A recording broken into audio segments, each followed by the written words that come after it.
Good morning all of you. आज हम लोग जो चैप्टर स्टार्ट करने वाले हैं वो है हमारा बैंकिंग एंड टैक्सेशन। यह चैप्टर बहुत ही इंटरेस्टिंग होने वाला है क्योंकि इस चैप्टर में आप स्पेशली बैंक के बारे में कुछ रूल्स एंड रेगुलेशन जानेंगे कि आखिर बैंक हमें किस तरह से लोन प्रोवाइड करती है, या फिर वो इंटरेस्ट अगर हम कोई डिपॉजिट करते हैं बैंक में, अपने मनी को डिपॉजिट करते हैं तो वो बैंक हमें किस तरह से इंटरेस्ट पे करती है। तो इस सारे रूल्स एंड रेगुलेशन को हम इस चैप्टर के थ्रू जानेंगे।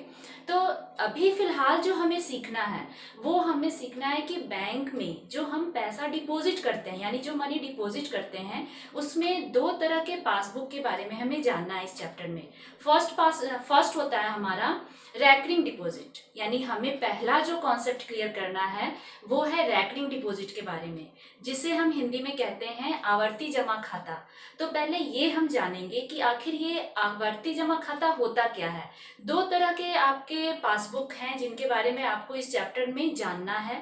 पहला है आपका जो हम जिसे कहते हैं रैकरिंग डिपॉजिट, और दूसरा हमें सीखना है जिसे हम कहते हैं फिक्स्ड डिपॉजिट।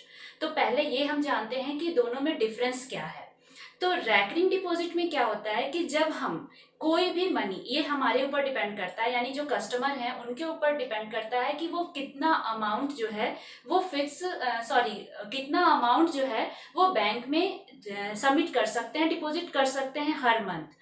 वो खुद चूज करते हैं। जैसे सपोज कीजिए कि किसी ने सोचा है कि उसे 500 रुपीज बैंक में डिपॉजिट करना है हर मंथ, तो वो एक टाइम बाउंडेशन जो है वो भी लिमिट कर लेता है कि जैसे उसे 1 ईयर तक या 2 ईयर 3 ईयर जितने भी साल तक उसे पैसे जमा करने हैं, तो वो उससे जाकर ओपन कराता है बैंक में, और बैंक उस पे इंटरेस्ट देती है।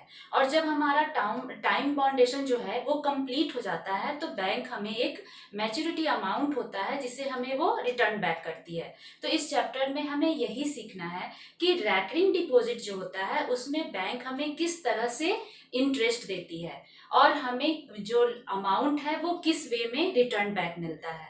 तो हम आज सीखेंगे पहला रैकरिंग डिपॉजिट, जिसे हिंदी में कहते हैं हम लोग आवर्ती जमा खाता। तो इसे सीखने से पहले आपको ये जानना होगा, जैसे इससे पहले हमने ये जाना है कि सिंपल इंटरेस्ट क्या होता है, कंपाउंड इंटरेस्ट क्या होता है। अब हमें ये देखना है कि इसमें क्या सिंपल इंटरेस्ट हमें मिलेगा या फिर कंपाउंड इंटरेस्ट मिलेगा। तो ये डिफरेंट है।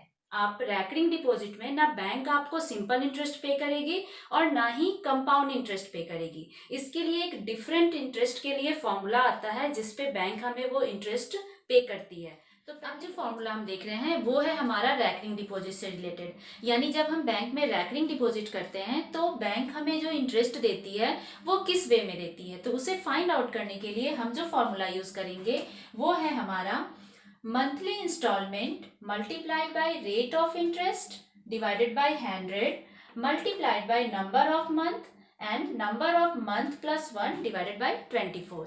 इस फॉर्मूले को यूज करते हुए हम क्या कैलकुलेट कर सकते हैं, तो calculation of interest on recurring deposit account, यानी रैकरिंग डिपॉजिट अकाउंट का जो इंटरेस्ट हमें मिलता है उसे हम इस फॉर्मूले से फाइंड आउट कर सकते हैं। इसे शॉर्ट फॉर्म में भी हम लिख सकते हैं जैसे मंथली इंस्टॉलमेंट। ये इंस्टॉलमेंट वो है जो हम पे करते हैं हर मंथ, जो एक फिक्स्ड अमाउंट है जिसे हम बैंक में पे करते हैं, सबमिट करते हैं, डिपॉजिट करते हैं। तो वो डिपॉजिट अमाउंट को ही हम कहते हैं मंथली इंस्टॉलमेंट। उसे हम पी से डिनोट करते हैं। रेट ऑफ इंटरेस्ट को शॉर्ट में हम लिख सकते हैं आर, और ये बैंक हमें देती है, जो भी वो फिक्स करती है उसका वो रेट ऑफ इंटरेस्ट उससे हमें मिलता है, तो उसे शॉर्ट में हम आर लिख सकते हैं divided by 100। And number of month, question में जनरली हम लोग ईयर में देखेंगे, तो हम जैसे 2 ईयर तक सबमिट कर रहे हैं, जमा कर रहे हैं पैसे को, तो हम उस ईयर को कन्वर्ट कर देंगे मंथ में, तो वो हो जाएगा हमारा नंबर ऑफ मंथ, जिसे हम शॉर्ट में लिख सकते हैं N. And number of month plus 1 means n plus 1 and divided by 24। तो ये फॉर्मूला हो गया हमारा इंटरेस्ट का। कब? जब हम डिपॉजिट कर रहे हैं किसमें? रैकरिंग डिपॉजिट में। तो जब रैकरिंग डिपॉजिट वाला पासबुक होगा तो ये इंटरेस्ट का फॉर्मूला हम वहां यूज करके इंटरेस्ट फाइंड आउट कर सकते हैं। तो इससे बेस्ड हम एक क्वेश्चन सॉल्व करेंगे तो और भी हमारा कॉन्सेप्ट जो है वो क्लियर हो जाएगा और हम इसे अच्छे से समझ सकेंगे। क्वेश्चन है हमारा, करीम deposit ₹150 per month for 2 year in recurring deposit account in State Bank of India. Karim deposit करता है 150 रुपीज पर मंथ। और कितने ईयर तक कर रहा है वो, तो वो 2 ईयर तक डिपॉजिट कर रहा है। रैकरिंग डिपॉजिट यानी सावधि जमा खाता में वो स्टेट बैंक ऑफ इंडिया में 150 रुपीज पर मंथ वो जमा करता है, डिपॉजिट करता है। If the rate of interest is 5% per year, rate of interest यानी बैंक जो रेट ऑफ इंटरेस्ट पे कर रही है वो है 5% per year, then calculate how much amount will pay the bank to him after 2 year. तो आपको calculate करना है कि कितना अमाउंट जो है वो बैंक पे करेगी आफ्टर 2 ईयर, किसको, करीम को। तो आपको ये फाइंड आउट करना है। तो पहले अमाउंट निकालने से पहले हम इंटरेस्ट फाइंड आउट करेंगे कि बैंक कितना इंटरेस्ट देगी। फिर इंटरेस्ट जब हमारे पास आ जाएगा उसके बाद देन हम लोग फाइंड आउट करेंगे हमारा टोटल अमाउंट। तो हमारा जो फॉर्मूला हम यहाँ यूज करेंगे वो फॉर्मूला है हमारा इंटरेस्ट इक्वल टू होता है हमारा P into R divided by 100 multiplied by n plus 1 divided by 24। अब आपको पहले ये यहाँ पे फाइंड आउट कर लेना है कि हमारा P यानी प्रिंसिपल क्या है। तो प्रिंसिपल वो होता है जो हम मंथली इंस्टॉलमेंट में डिपॉजिट करते हैं बैंक में, यानी मंथली इंस्टॉलमेंट क्या है हमारा 150, यानी ये जो 150 है ये है हमारा प्रिंसिपल जो कि हम हर मंथ बैंक में डिपॉजिट करते हैं। फिर है हमारा रेट ऑफ इंटरेस्ट क्या है जो बैंक हमें दे रही है वो है 5%। देन आपको फाइंड आउट करना है n means number of month. तो आप यहाँ पे देख रहे हैं कि आपके पास 2 ईयर यानी आप 2 ईयर तक बैंक में डिपॉजिट कर रहे हैं कंटिन्यू। तो आप इस 2 ईयर को चेंज करेंगे नंबर ऑफ मंथ में। तो हमें पता है कि 1 मंथ में होता है 1 ईयर में होता है 12 मंथ। तो हम 12 से मल्टीप्लाई कर देंगे 2 को, तो हमारे पास आंसर आएगा 24 मंथ। अब ये आपने number of month find out कर लिया। अब यहाँ पे सिर्फ आपको पुट करना है सारे वैल्यू को, यानी P into R, P that means 150, R means 5 and divided by 100 multiplied by n means 24 plus 1 divided by 24। अब आप यहाँ देख रहे हो कि 24 से 24 क्रॉस हो गया, ये 0 0 भी क्रॉस हो रहा है और 5 1 जा 5, 5 2 जा 10। अब आपके पास जो इंटरेस्ट है वो है 15/2 इंटू 24 प्लस 1 25। अब आप 2 से इसको डिवाइड कर दीजिए, 2 7 जा 14, 2 5 जा मीन्स आपके पास आया 7.5 मल्टीप्लाइड बाई 25। अब 7.5 को आप जब मल्टीप्लाइड करेंगे 25 से तो आपको मिलेगा अप्रॉक्स में आपको आ जाता है 187.50। ये देखिए ये आपने निकाल लिया इंटरेस्ट।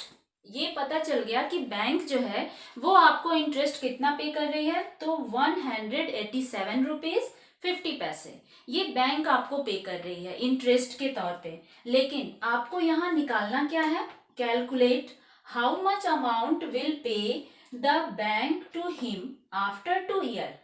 करीम को बैंक जो है वो 2 साल के बाद कितना अमाउंट पे करेगी, ये टोटल आपको अमाउंट बताना है। तो अमाउंट का जो फॉर्मूला होता है वो हमें पता है, अमाउंट होता है प्रिंसिपल प्लस इंटरेस्ट। तो यहाँ पे हमने इंटरेस्ट को फाइंड आउट किया, हमें क्या फाइंड करना है, प्रिंसिपल। यहाँ पे जो प्रिंसिपल है वो प्रिंसिपल है जो हमने वहां बैंक में कंटिन्यू 2 ईयर तक डिपॉजिट किया है, यानी वो हमारा मनी जो हमने बैंक में डिपॉजिट किया है वो है हमारा प्रिंसिपल। तो हमने कितना मनी डिपॉजिट किया, तो हमें पता है कि हम हर मंथ 150 रुपीज पे करते हैं और ये हम कंटिन्यू पे करते हैं। कितने मंथ तक हम पे कर रहे हैं, तो 24 मंथ तक। तो जब आप 150 को 24 से इंटू करेंगे तो ये आपका आएगा टोटल प्रिंसिपल जो आपने 2 साल तक बैंक में डिपॉजिट किया है। उसके बाद आप इंटरेस्ट को यहाँ पे ऐड करेंगे, इंटरेस्ट है आपका 187 रुपीज 50 पैसे। अब आप यहाँ पे मल्टीप्लाई करेंगे 150 को 24 से, तो आपके पास आंसर आएगा 3600 मीन्स 3600, इसमें आप ऐड करेंगे 187.50 को, तो आपके पास आ जाएगा टोटल अमाउंट 3787.50। ये आपका हो गया टोटल अमाउंट जो बैंक आपको रिटर्न करेगी। कितने दिनों के बाद? तो 2 साल के। इस फॉर्मूले का यूज करके बहुत सारे क्वेश्चन हैं जो आपके बुक में दिए गए हैं, आप उनको सॉल्व करेंगे। और कोई भी डाउट हुआ तो आप कमेंट सेक्शन में कमेंट कर सकते हैं। और आई होप कि आपको ये वीडियो पसंद आया होगा। अगर पसंद आया हो तो आप इसे लाइक करें, चैनल को सब्सक्राइब करें और ज्यादा से ज्यादा इसे शेयर करें। तो मिलते हैं फिर नेक्स्ट वीडियो में, तब तक के लिए बाय बाय, टेक केयर।